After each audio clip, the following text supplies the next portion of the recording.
Hello friends, welcome back to my channel. My name is Gargi Upadhyay और आज मैं आपको बताने जा रही हूँ हम रूट 2 को इरेशनल नंबर प्रूफ कैसे करें। तो सबसे पहले मैं आपको बताती हूँ कि हमें इस क्वेश्चन में सबसे पहले हमें एज्यूम करना होता है कि रूट 2 एक रैशनल नंबर है, क्योंकि अगर हमारे रूट 2 में रैशनल नंबर की प्रॉपर्टीज सूट नहीं करेगी तभी तो हम उसे इरेशनल नंबर प्रूफ कर पाएंगे। तो सबसे पहले आपको रैशनल नंबर पता होना चाहिए कि क्या होता है। रैशनल नंबर p/q फॉर्म में होता है, जहां q is not equals to 0 and p, q are coprimes. तो चलिए लिखना शुरू करते हैं और मैं आपको स्टेप बाय स्टेप बताऊंगी कि हम इसे कैसे समझ सकते हैं और हमें पेपर में इसे कैसे लिखना है। तो आइए स्टार्ट करते हैं। तो सबसे पहले मैं लिखूंगी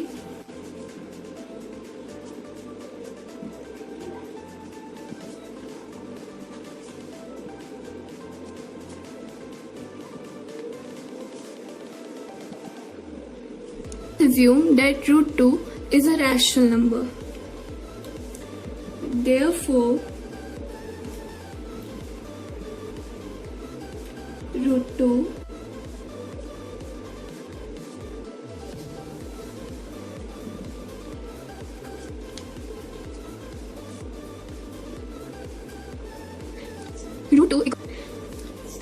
Root 2 equals to p/q where q is not equals to 0 and pq are co-primes. अब मैं जो ये इक्वेशन है इसको मैं स्क्वायर कर दूंगी। तो यहाँ पे मैं लिखूंगी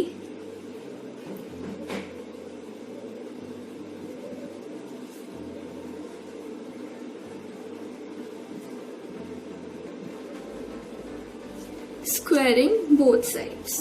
अब हम इस इक्वेशन को स्क्वायर कर देंगे।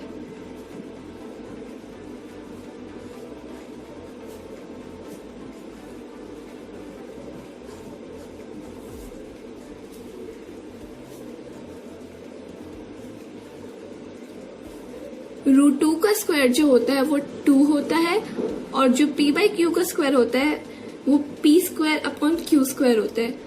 अब मैं q² को दूसरी साइड ट्रांसफर कर दूंगी, तो ये q² जो है ये मल्टीप्लिकेशन में आ जाएगा। अब मैं जो मेरा ये है 2 है, अब मैं इसको दूसरी साइड ट्रांसफर कर दूंगी, तो 2 डिवीजन में पहुंच जाएगा क्योंकि मैंने इसको दूसरी साइड ट्रांसफर किया है। तो जैसे कि आप लोग देख सकते हैं जो 2 है वो p² को डिवाइड कर रहा है। तो मैं यहाँ पे लिखूंगी this implies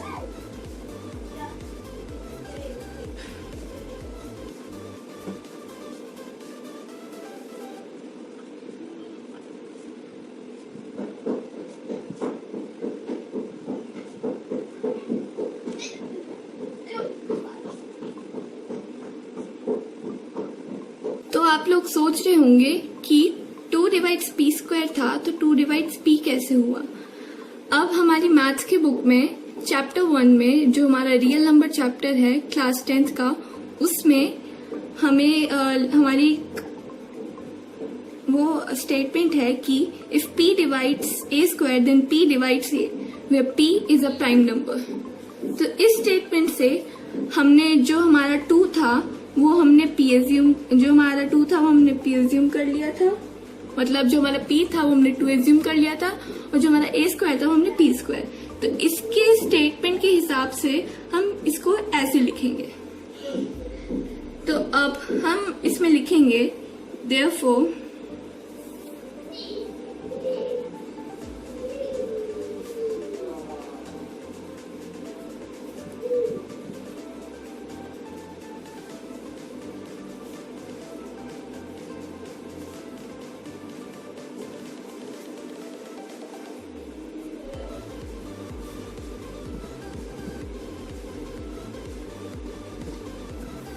Therefore, there exists a constant c such that p/2 equals to c।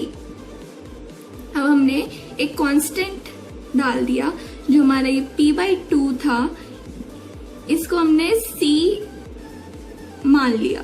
तो अब जो हमारी ये इक्वेशन थी हम इसको स्टार इक्वेशन मान लेते हैं। इसको हम 1 इक्वेशन, ठीक है। तो अब हमने जैसे कि लिखा हुआ है p/2 इक्वल्स टू C, तो अब हम इसे लिख सकते हैं p इक्वल्स टू 2/C। 2 को मैंने दूसरी साइड ट्रांसफर कर दिया इसलिए मल्टीप्लीकेशन में आ गया।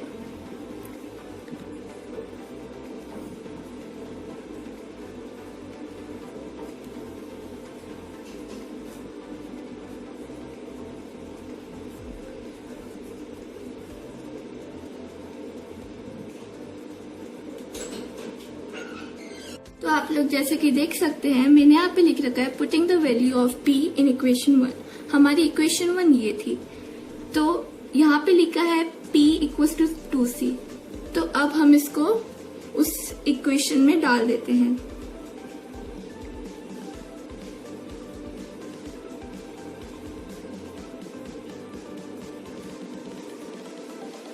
मैंने यहाँ पे 2c और ब्रैकेट में स्क्वायर इसलिए किया है क्योंकि ये p इक्वल्स टू 2c था और यहाँ पे हमारा p स्क्वायर है। p स्क्वायर है तो मतलब हमें इसको स्क्वायर में करना पड़ेगा।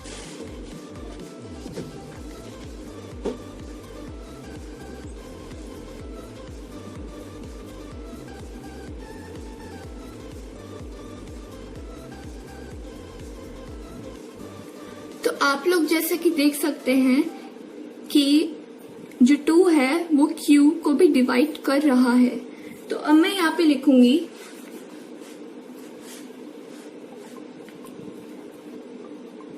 दिस इम्प्लाइज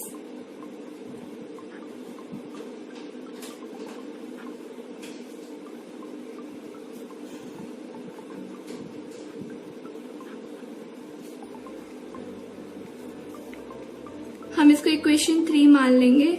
2 डिवाइड्स q को। अब फ्रॉम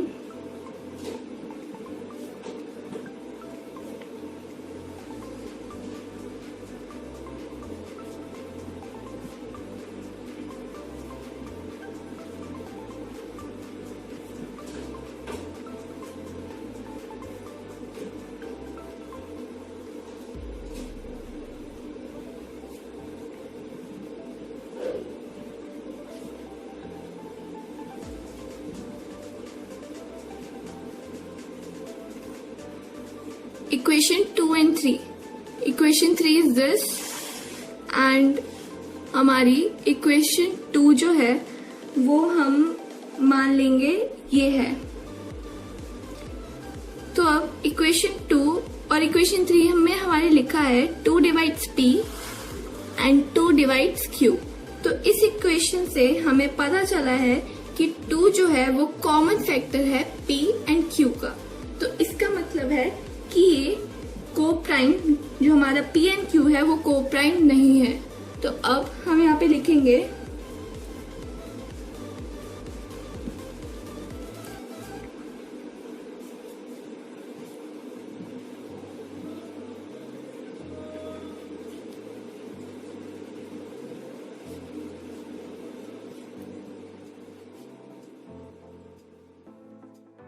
फ्रेंड्स, मैं आपको बताना चाह रही हूँ कि जो कॉन्ट्राडिक्शन वर्ड मैंने यहाँ पे यूज किया है, इस वर्ड को यूज करना बहुत ही ज्यादा जरूरी है, क्योंकि ये वर्ड अगर आपने अपने एग्जामिनेशन में नहीं लिखा तो आपके नंबर्स कट सकते हैं।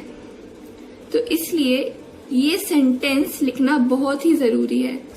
अब मैं आपको बताती हूँ कॉन्ट्राडिक्शन का मतलब क्या होता है।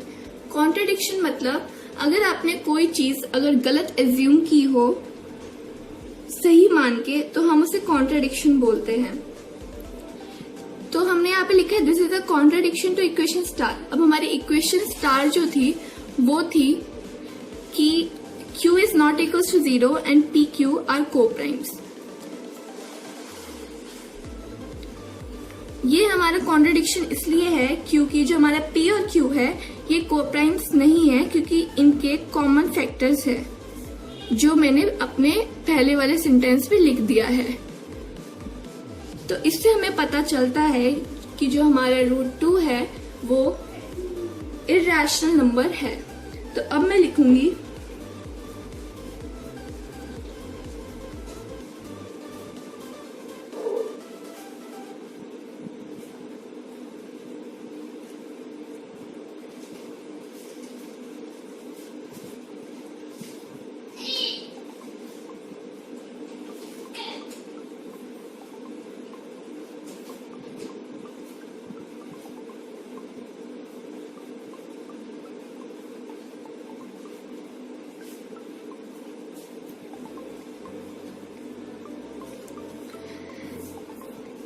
तो ये क्वेश्चन हमारा पूरा हो चुका है क्योंकि हमने ये प्रूफ कर दिया है कि रूट 2 हमारा इरेशनल नंबर